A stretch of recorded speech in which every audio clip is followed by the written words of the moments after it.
বন্ধুরা, শুভ দুপুর। সবাই কেমন আছো? আশা করি ভালোই আছো। আবার চলে এসেছি তোমাদের সামনে লাঞ্চ মেনু নিয়ে। দেখো আজ কি কি রান্না করেছি। প্রথমেই দেখাই গরম গরম ভাত। আজ একটু ভাতটা কমই করেছি, একদম গরম গরম। সঙ্গে পটল ভাজা, পটল ভাজা। আর এটা বানিয়েছি পেঁয়াজ রসুন সব কিছু শুকনো লঙ্কা দিয়ে একদম ঝাল ঝাল করে একটা ভর্তা। যেহেতু মুখে কোনো স্বাদ নেই আমার আর আমার শাশুড়ি মায়ের, একদম ঝাল করে এই ভর্তাটা বানিয়েছি। সঙ্গে আছে মাছ ভাজা, তার সঙ্গে মাছের তেল।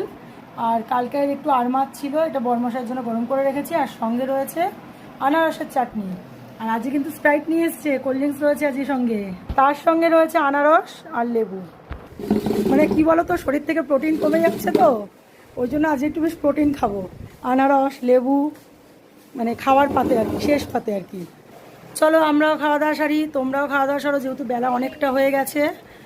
আর ভিডিওটা বেশি বাড়াচ্ছি না, তোমাদের বেশি আর বোর করছি না।